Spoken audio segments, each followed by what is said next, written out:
Welcome to Custer and Wolfe, Building a Watch Company. I'm RT. And I'm Tyler. And this is season 3. And in this season, we're talking about the next 6 months of Vortic, all of our new products, all these exciting things that are coming next. And you're not going to want to miss 3/4 of the way through this episode where we drop a couple of hints on what we're working on right now and why it's so important. So don't miss it. Check it out.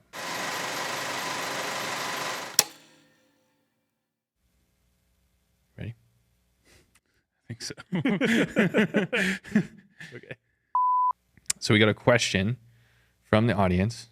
We actually had a few questions this time, but we picked the one that I think is the most relevant to this show, this episode, and this season, which is, when are you guys going to use the FTS or fine timepiece solution movements in a modern watch? Do you want to share the answer with our people? 6 months. Yeah, that's it for this season 3 of Custer and Wolfe, Building a Watch Company. We have 6 months to build what we've been calling our next chapter, the next book. I mean, we're writing a book now, so it's not even the next chapter. It's like the first chapter of the next book.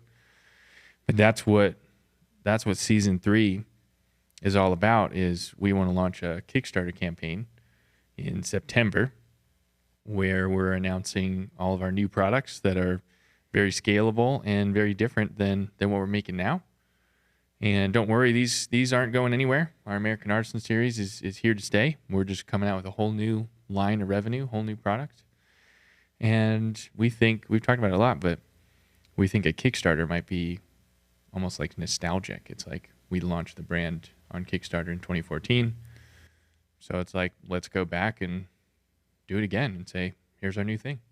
Yeah, I mean, I don't think we thought we would go back to Kickstarter, but the more we kind of thought about it, the more we realized it actually makes sense. I think the seed of that idea started with nostalgia, and then we started thinking about it, and we were like, oh, so we can set a minimum goal so that if we don't exceed that, we're not committed to selling the watches. This is a new product for us, so it's a good way to get feedback. It will save us some web development time, getting all of this uploaded onto our own site, because the project is actually hosted by Kickstarter. You know, there's a number of reasons that it makes sense for us to go through Kickstarter to launch a product that we've never made before. Yeah, and that, I think, as we make these episodes of the show and we document the next 6 months of the company, I mean, that's why we called it Building a Watch Company, is we're building what we already have, but we're building a whole new product line and adding on a whole new way to serve our customers.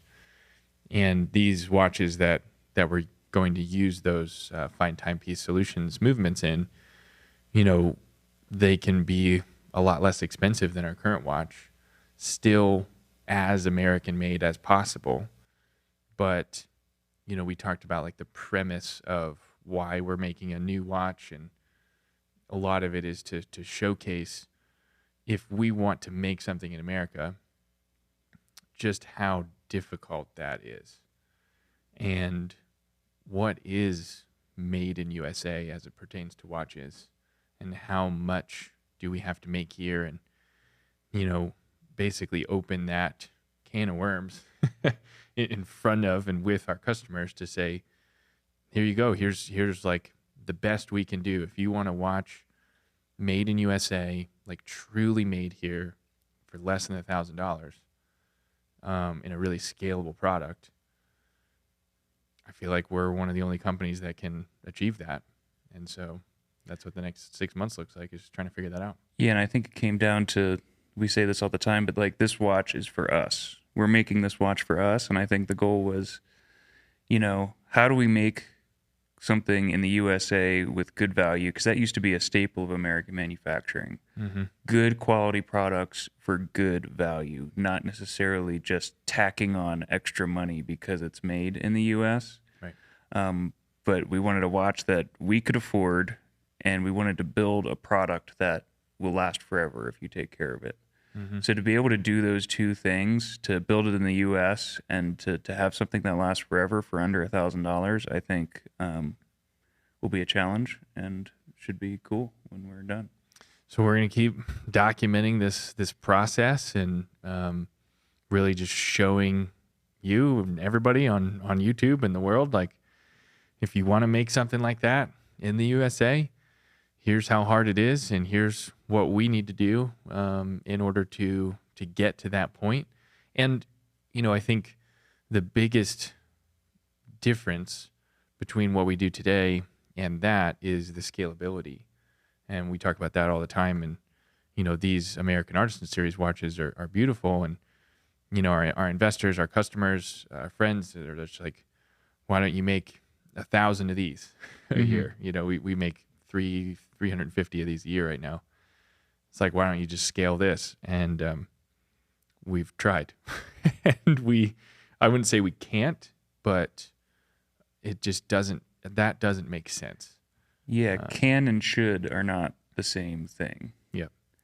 So I think keeping the production of our American Artisan Series at roughly one a day makes a lot of sense. It keeps the value of our premium product, and this is our Rolex, and we're working on Tudor in some way. If you follow the watch industry, that's kind of what we're working on. And the new watches, I think we can scale really fast.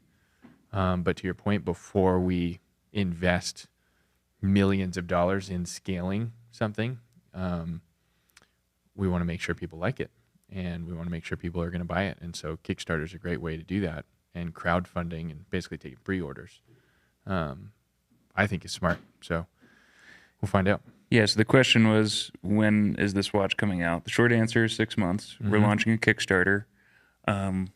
But over the course of the next 6 months, we're going to be basically starting in March, coming out with multiple prototypes, a bunch of different dial designs. Dial making is one of the big things that we're going to be doing that we haven't done in the past. Yep.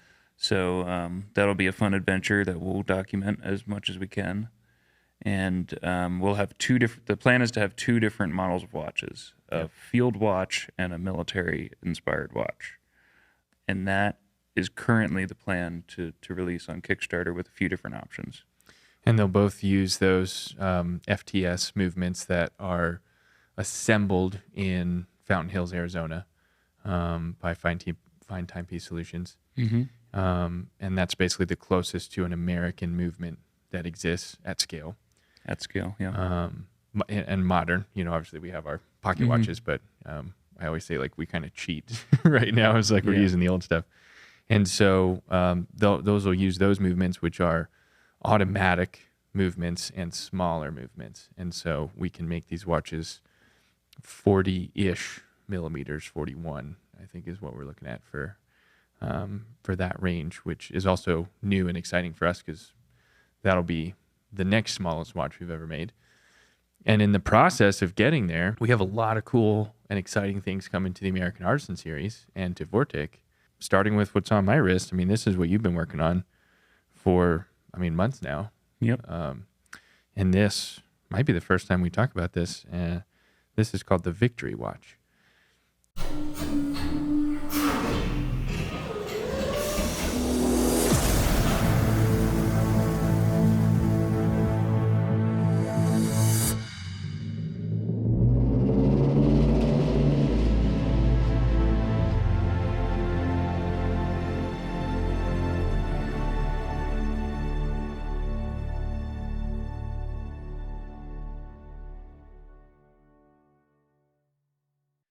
And the Victory Watch, if you've been following along with our book and Upcycling the American Dream and that docuseries, I would say the true story in this is we found 10 size Hamilton pocket watches years ago. I mean, we knew that these movements existed, and we knew that they were smaller than our 12 size watches that we make now. But it just didn't make sense to spend the amount of time you've spent now doing all that research and development creating a whole new product just for one movement when they're all Hamiltons, and we were being sued by Hamilton. Yeah. There was a risk that we wouldn't be able to do that. And so now that the lawsuit's over, we won, we can do whatever we want with any American pocket watch with any brand on it. We're making the Victory Watch. Yeah. And it's much smaller than the 12 size, which is, I mean, it's cool to see these next to each other. 43 millimeter. 43 millimeters. So for those of you that have asked me, especially at a trade show or something like that, when are you making a smaller watch? Here you go. VorticWatches.com. The time is now. VorticWatches.com/victory. That's where we have all the information on the book, the docu-series, which we're also releasing every week until we document the whole story of the lawsuit, and what we call the Victory Watch. And so we don't have many of these, so we're going to do like a wait list. So basically, if you sign up for the wait list on VorticWatches.com/victory, every time we have one of these or two of these available, I'm going to send an email just to those people. And it's kind of a first come, first serve. Mm-hmm.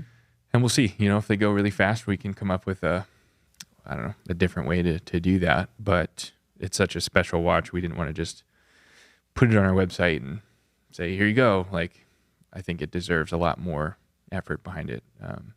But can you speak to just everything about this that made it different besides how small it is? Because you've put a lot of engineering into this. Yeah. I mean, as far as our plan to make them, I think the plan is just to make some and sell them and kind of take it as we go and see what the response that people have to it is.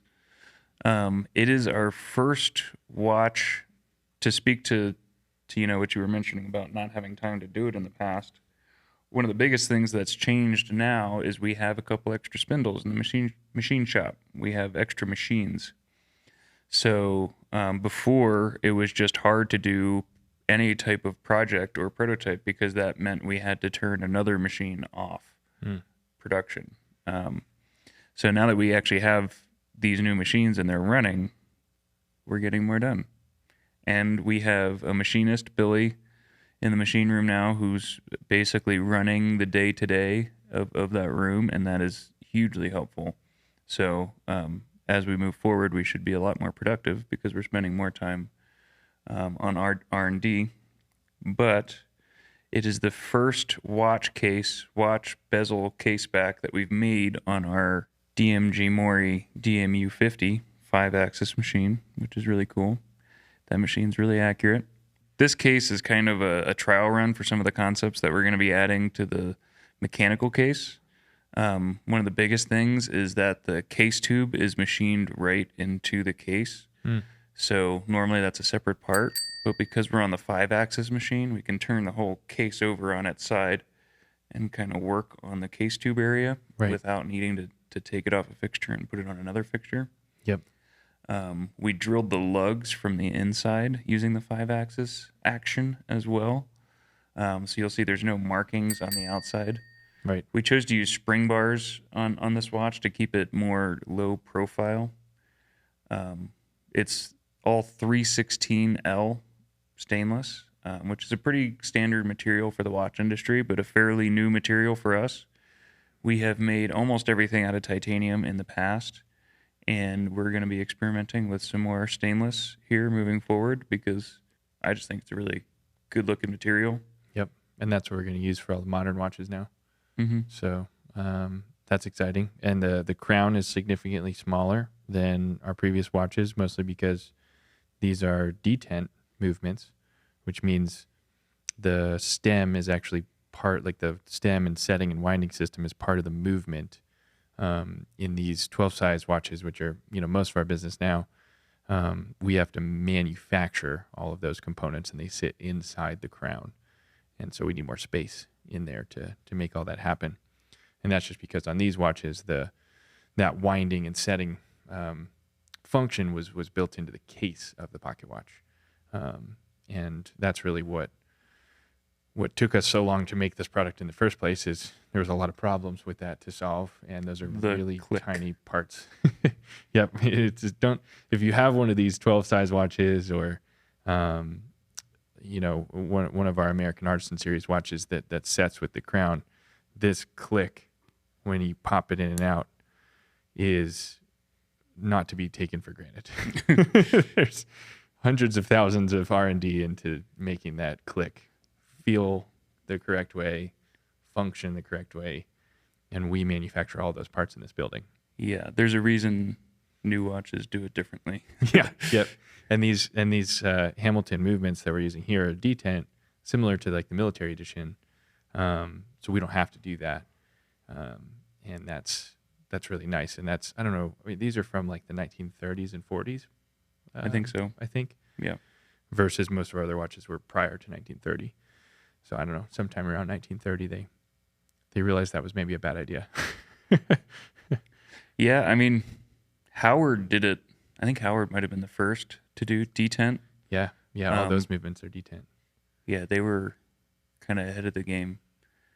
But yeah, not long after that, pretty much every movement is detent.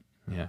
So anyway, this particular watch that I'm wearing is headed to our attorney, Rob Lantz, as a gift for helping us defeat Goliath, which is pretty cool. He was very excited when we told him about that.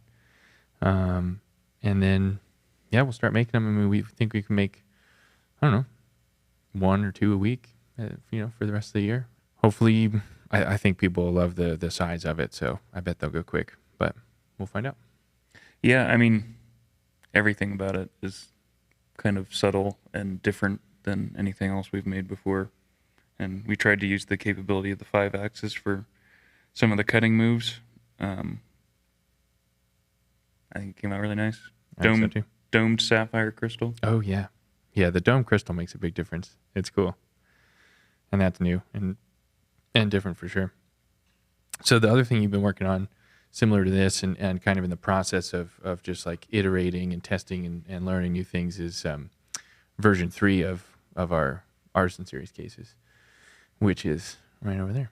So what has been the most difficult thing about the conversation of taking what we do now in our Artisan Series, take a pocket watch, turn it into a wristwatch, and like make the best version of that humanly possible?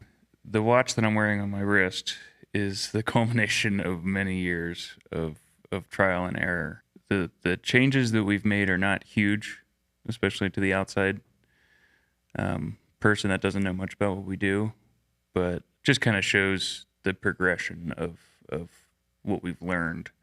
The biggest reason that updating one of our regular production Artisan Series cases is difficult is because it needs to be able to fit any 12 size movement from any company. Mm-hmm. It's Hamilton, Illinois, Rockford, Burlington, Waltham, Elgin. I mean, all of these South movements, they're pretty similar, but they're not exactly similar. And like, there's a lot of curveballs too. Yeah.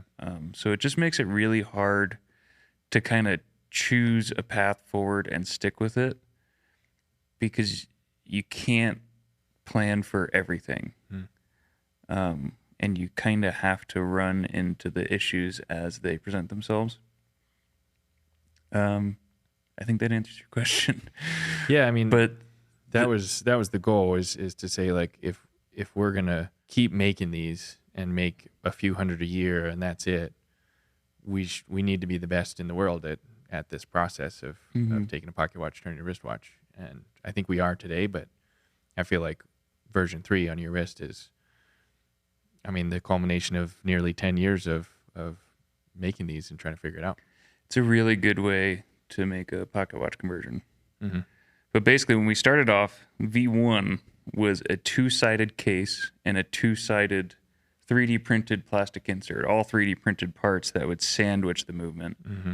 And we would 3D print each insert specifically for that watch. The next version of that was a 2-piece insert system, like what these watches have here, where there is a top ring insert and then top ring movement and then insert that follows it.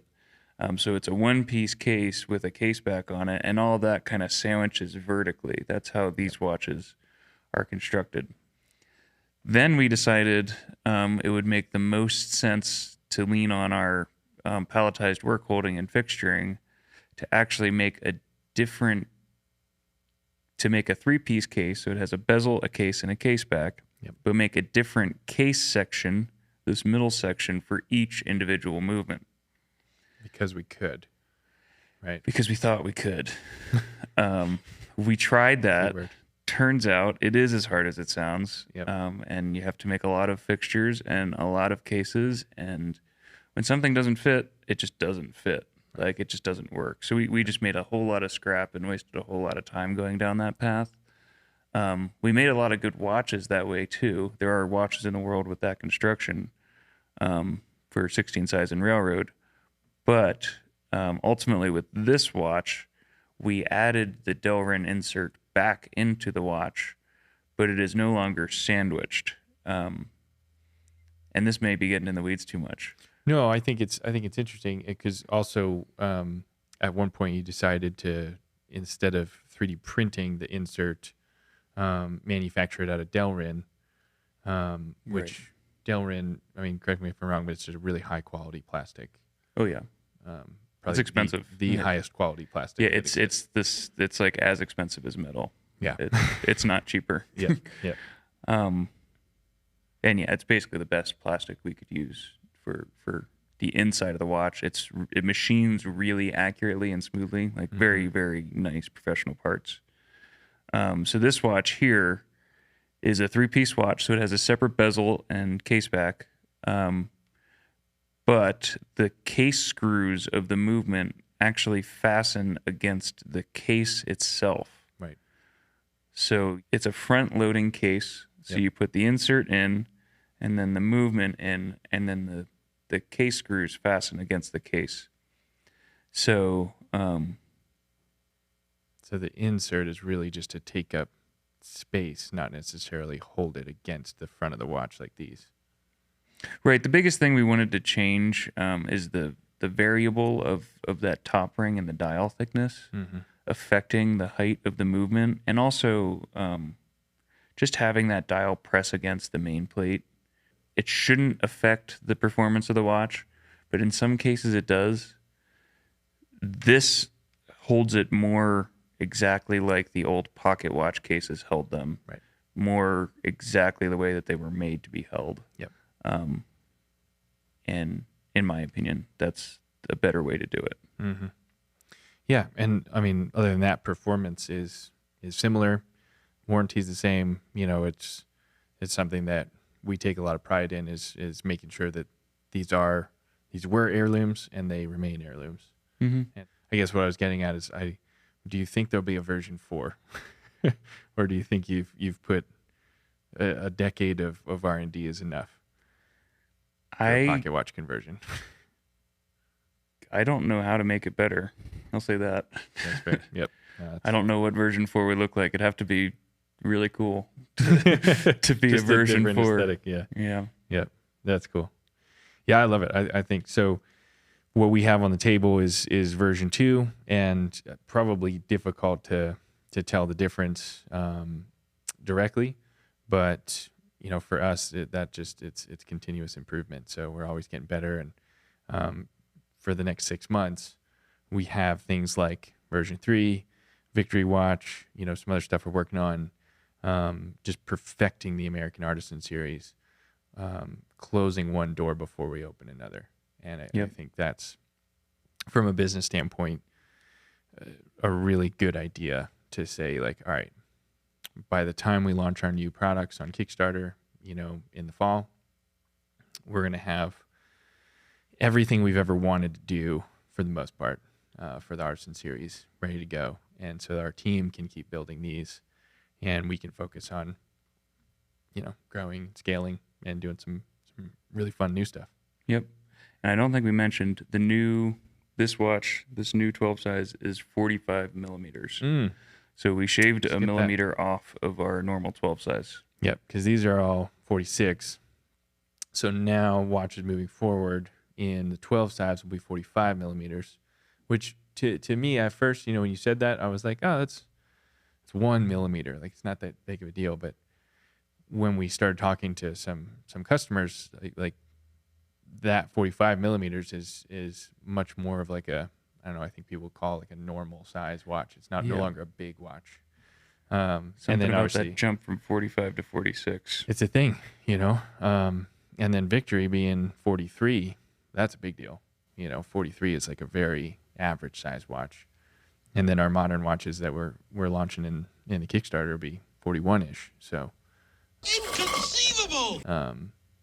Now we're right in line. So Yep. I think that'll be exciting. And if you're watching this and you like big watches, don't worry. Military edition, railroad edition, Yep. not going anywhere. we got a bunch of those coming. If you like the 49 millimeter stuff, we have plenty of those, always available. And that's my daily wear. So I feel like I have a very average size wrist. Mm-hmm. I just love those big watches. It doesn't even matter.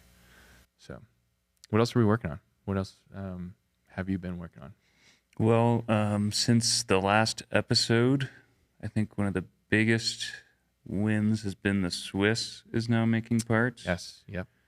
Congratulations to Sky for figuring out that jigsaw puzzle. Yep. That was the one, if you remember, we had to basically, it's one of the only machines like it in Colorado. And so we had to learn how to use it and be taught how to use it. And it's 10 years old. And it might be rocket science. It's an Italian machine, so a lot of the manual is in Italian, and the translations aren't perfect. Yep.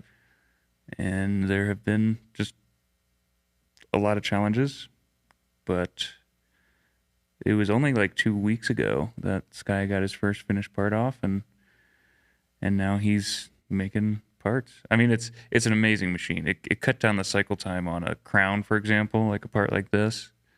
I think it's a third of the machining time than the ST that we were making it on before. And just visually, the surface finish on the parts is better. But the consistency, like the ability of the machine to hold the same dimension over time is pretty amazing. Yeah. It's just... That's what it was made to do. Yeah, it's a lot closer to perfect than we've been in the past for making those parts. Totally. And I mean, what's next? Like, what's the next couple of weeks look like? What's your focus right now?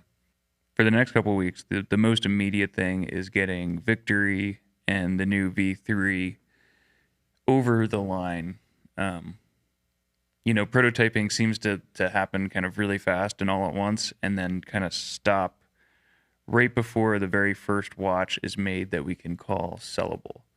You have to get together gaskets, O-rings, you got a pressure test. Then we've got to do some testing, engraving to make sure all of that stuff is online. There's kind of a bunch of boxes you have to check before you can really list the watch online and call it completely finished. Totally. So the next 2 weeks are really that for Victory and for V3, and making some more inserts so we can do more than just this Autocrat Illinois movement. That's the only thing we actually have the case fitted for at this point. And then, as soon as possible, get started on mechanical dials and mechanical cases. Sweet. Yeah, that'll be super exciting. And I mean, my next couple of weeks, I'm just preparing for our new customer relationship manager, customer relationship specialist is what we decided to call that job. And it'll be the first time that we have one person dedicated to speak to our customers and only that. We've always, like Kyle right now, I mean, he's operations. So he's doing everything from laser engraving, case finishing, shipping, packaging, all that kind of stuff, and talking to customers. And, if we're trying to get ready to make and sell thousands of watches a year instead of hundreds, we need someone to talk to our customers and create relationships with these wonderful people like you that are following us and listening to us. So I'm really excited for that job. So it's not necessarily a new, like fully new thing because we do a lot of it. But I think having somebody full time will create the opportunity for us to serve our customers even better. So I'm excited. I have a bunch of ideas for that role and what they do every day, and some new things that we can offer, and new ways we can interact with the customers. So I worked on that, and then a new chapter of the book about upcycling the American dream every week. So writing those, writing the outlines of each chapter, writing the YouTube descriptions, which are going to become each chapter of the book, and just telling that story. It's almost like reliving parts of our life. Yeah. The one that comes out tomorrow is chapter 2, where we talked about the cease and desist, and taken back to 2015. That was a journey. Yeah. It's different when you're 22 years old versus 30 years old. Yep. 32 in my case. But it sure does. I mean, it's I wish I knew now what I wish I knew then what I know now. I don't know if we would have handled it any different, but Yeah, if we just knew we were going to win. it would have been real nice. Real nice to know. Glad we did, though. So yeah, that's what's next. And I mean, that's really the point of this show is every 2 weeks, you and I are going to sit down and just say, okay, what do we work on for the last 2 weeks? What are we working on for the next 2 weeks? And, document this journey of really the next 6 months. I think season 3 will be the 6 to maybe we'll go through the Kickstarter. So like 7 months of building a whole new watch from scratch. And then the weeks in between, we'll go deep on certain subjects. I have my notes from the one I did before over here, which was all about trademarks, because that's what we're talking about, and how important trademarks are, and how now we know how important trademarks are. So hopefully other people think that's interesting. But yeah, I mean, if you're watching this and you have questions, like we always start with a question, so put your question underneath in the comments here, or send us an email, and we'll answer your questions here on YouTube.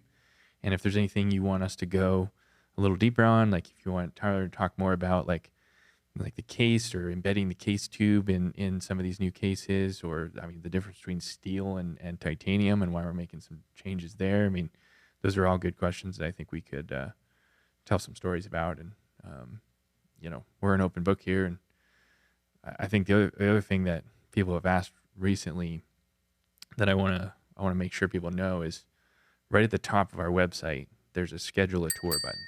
So if you're in Colorado and you want to come and take a tour and see this building is one of the only places in the country where you can see a watch manufactured from start to finish. One of the few places in the world, actually, because in Switzerland, they make the case in this building, the crown in this building, dial in this building. Here, we do everything. So you're more than welcome here. And yeah, we'd love to give more tours. It's just fun. Yeah. It's fun to see the light bulb go off. It's like, oh. Yeah, it makes more sense once you see it in person. 100%. Plus, you get to see watches in person, which is always fun if you like watches. Yeah. So, what did I miss? What else do you want to share? I think that's about it. I think we talked about a lot. We did. Yeah, we're sitting here talking for a while. Hopefully people, want to follow along, especially with this next part of the journey, this next chapter. Yep. And yeah, that's it for this season 3 of Custer and Wolfe Building a Watch Company. If you want to learn more, just hit subscribe here on YouTube. You can also subscribe to our email newsletter at vorticwatches.com and sign up for the email newsletter. We'll send a link to this YouTube video every week. And certainly put your comments, your questions, and all that stuff underneath us here on YouTube, or send an email with those, and we'll get those questions answered. But thanks again. We'll see you next week.